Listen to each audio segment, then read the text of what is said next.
Hello there, my very good friends. On today's wrestling news, Jon Moxley says, F Kevin Dunn. Former WWE champion is returning to your WWE screens this week. WWE's door is open to a potential Bryan Danielson return. And the reason Thunder Rosa hasn't been wrestling in AEW recently. I'm Adam Wilborn. And I'm Andy Murray. And this is the news. Okay, we're going to kick things off with some rather pointed words from a man who's never shy of sharing pointed words. It's Jon Moxley, whose new book, Mox, is out tomorrow. Ooh. Tomorrow, I believe. Although, annoyingly, I've pre-ordered my copy, and in the UK, the paper copy doesn't come out until December. What's going on? Waterstones is what I say. Yeah, Waterstones, you straight up... Good luck, our rubbish editor. guys. Good luck to our editor with this story. Yes, Sorry, Ben. I was going to call them See You Next Tuesdays, but that'll be the biggest scare of all time. Anyway, we're going to talk about a passage from this book that has been shared to Reddit. It's about Kevin Dunn. He doesn't hold anything back. I'm just going to read it to you. This might take a while because there's quite a lot, but let's do it. Let's dive in. Let's go.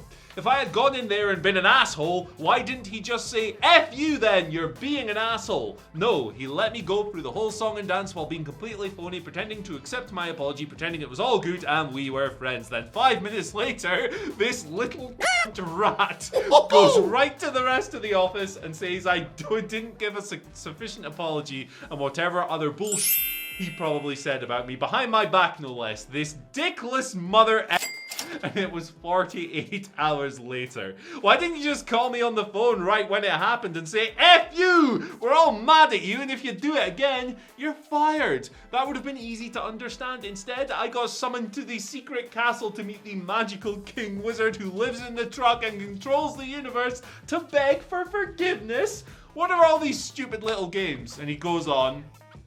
I mean, yeah, he doesn't name Dunn in that passage, but he certainly does in the next one. The reality in a place like WWE is that one comment, one little seed planted by a guy in Kevin Dunn's position can be extremely detrimental to somebody's future there. That's a lot of power, and power breeds ego. Connecticut old rich guys club ego. I've heard all kinds of stories about that guy messing with people's careers, but this isn't that kind of book. Suffice to say, that dude is an F-bag.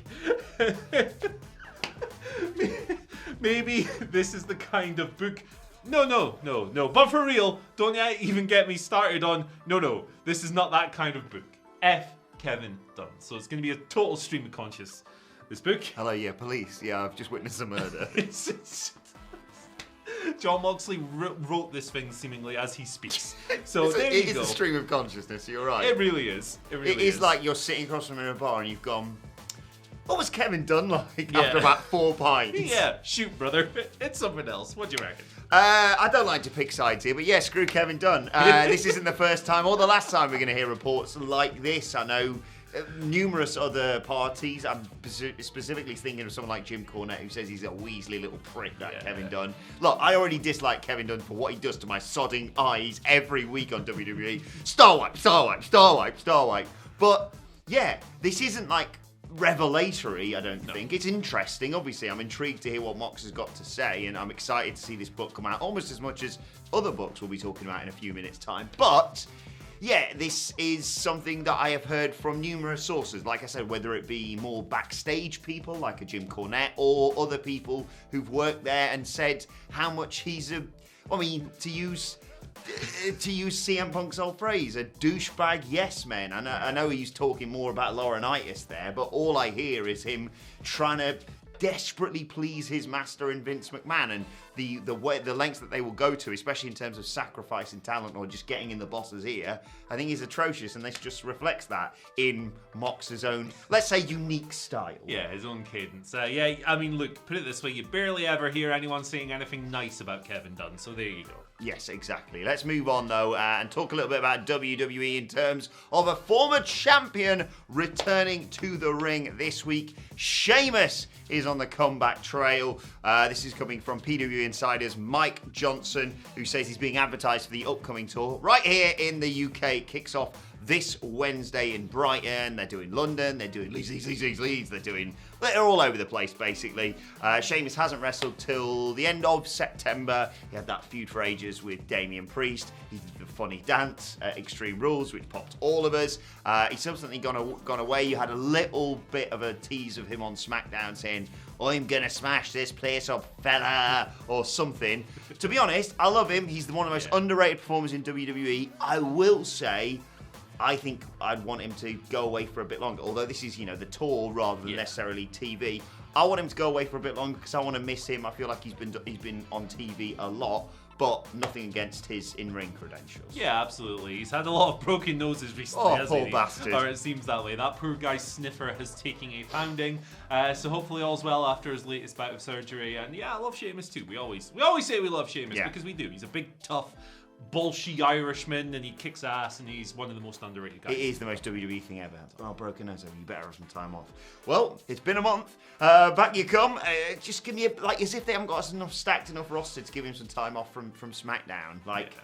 Anyway, but yeah, excited to see him back in the ring, and enjoy WWE Live if you're going to go and see it in this coming week right here in the UK. And whilst you're waiting for the wrestlers to come out, if maybe you've got there a bit early, maybe you could read a book, although you can't actually because it's not out yet, but maybe you could pre-order a book, Andy. I'll get there eventually. Yeah, we got a trio of new books coming out. One of them is brand new, hot off the presses. It's Becoming All Elite, The Rise of AEW by our very own Michael Sidgwick.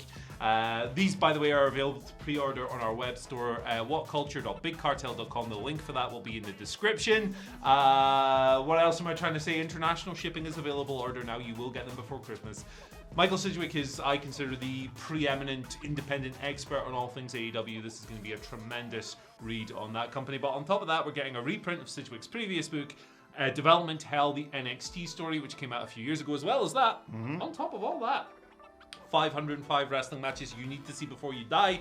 We published that a few years ago. It's back this year, 606. We've added 101 new matches from the past, the present, and well, not really the future, because that would be impossible. But they're all there on our web store. Order them now. They all rule, especially the ones that I wrote in. 606. That's particularly great because I'm not good at gimmicks. But yes, buy them. They're great books. You can pre-order them now, like you said, perfect ahead of Christmas. God, it's getting closer now. I didn't even realise the clocks went back this weekend. I got very confused yesterday. But yeah, absolutely. Go and order them now. That new AEW book is sensational from the excerpts that I've been able to read. I think it's just a really interesting book, especially if you're just getting into AEW in terms of a backstory to this whole promotion and how it grew into what it is today. And like you say, you can pre-order the Sidgwick bundle with his former NXT book and 606 matches to see before you die.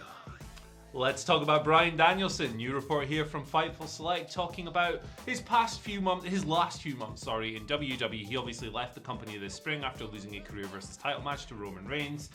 Bunch of interesting snippets here. Let's just go through them. The Kevin Owens teased tag team in 2020 that never got past the pitching stage. On top of this, there was no real plans to ever have him win the Royal Rumble this year, 2021, despite some heavy rumors going into that event. But there's more interesting stuff kind of coming along here, stating that WWE are keeping the door open, it seems. They're very much open to the idea of Daniel Bryan, as he was known there, returning to the company at some point in the future. That is because he left WWE on very good terms, which is something that has, of course, been stressed in the past. Bryan conducted himself really well on his way out of the company, to the point that people didn't actually believe he was leaving. Didn't believe he was even taking some time off. So yeah, Bryan Danielson, once again, one of the good guys. Yeah, unsurprising. Hard to stay mad at Bryan Danielson, and we all knew, obviously, the WWE weren't even mad when he left. It was a very amicable part of his departure. Do you think he'll ever go back to WWE? I wouldn't be surprised by it, I wouldn't be totally surprised, but I also wouldn't bet on it. Put it that way. I just think it's going to get very awkward, Thanksgiving, Christmas, round Big Johnny's. Come on, Daniel.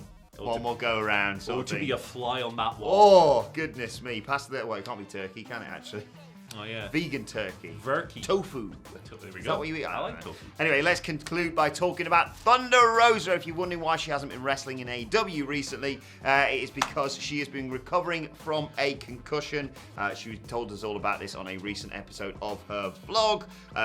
She said she took a knock to the head, meant she couldn't work for 10 days. She's obviously involved in that AEW TBS Championship tournament, although she did get a bye as a result of her rankings. She is quoted just saying she just was trying to be safe upon returning to training. Good. Yeah. I love this. I think more wrestlers should just come out and say this sort of thing. Yeah, absolutely. Safety first, everything else. She'll face the winner of Jamie Hayter versus Anna Jay, which takes place this week. We don't have a date yet for the Rosa match. You'd imagine maybe next week or something like that. Yeah. But yeah, cool. Good for her. I think she's one of the best and most exciting wrestlers in AEW. Absolutely. Like, period. She's tremendous. She's great. Can't wait to see her back. And looking forward to eventually whenever they decide to redo the Britt Baker feud, because that thing was awesome. Yeah, I was going to say, she's not winning that TBS Championship tournament in my estimation. I think she's going to do well and then fall short just at the last second, because it's a nice story they're telling with her constantly doing that. And then, yeah, it's without doubt a great pay-per-view match of her saying, I beat you, Britt Baker, and Britt Baker saying, no, you didn't. The match was not official. Stories. There you go. Right, before we get on to the Twitter questions, quick reminder to our viewers here in the UK that you can pre-order our Survivor Beeries bundle right now. It's with our friends at Top Rope Brewing. They're celebrating 5 years. They're celebrating Survivor Series, of course.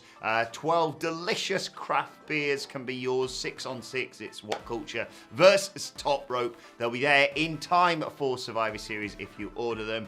£45 all in, and if you enter the code Here's Why at checkout, you get free delivery. They're great, these beers, Andy. They're absolutely tremendous beers. I am particularly fond of the dark ones, but they're all good. Yeah, get them, man. Support our friends, support us, and have a good beery time at Survivor Series. Exactly. You probably need them to get through the show. Yeah. That's not fair. WWE pay-per-views are generally quite good, but laugh at the joke anyway. Yeah, red versus blue is always crap. Right, let's move on to your Twitter questions. At WhatCulture, WWE, of course.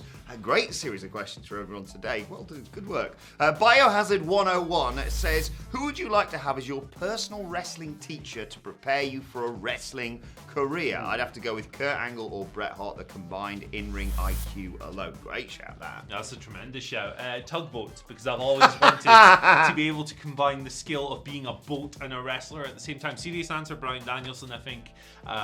He is one of the most well-rounded pro wrestlers of all time. I think he's a wrestling genius, and you could learn a lot from a guy like that. Yeah, I mean, all the good ones are getting snapped up here. So I'm going to go with Serena Deeb, who's just brilliant, and was a teacher in WWE, because they don't know what talent they've got sometimes. But let us know who you'd like to. Remember that time Don't make it filthy. Oh, I'd love to be so-and-so's teacher so we could practice lockups. Yeah, no, if you do that, I'm going to delete your comment. Yeah. You was going to say something then. Remember when? Remember that time WWE gave Thunder Rosa a tryout as a referee? For God's sake. Second question today comes from Mark Solid, who says, good morning, WhatCulture. Thoughts on AEW introducing women's tag titles? Would that make WWE or AEW, I think he means here, actually care to put these women on more for more than a 2-minute match? Nah. I don't think we need women's title. We've got the TBS title coming in.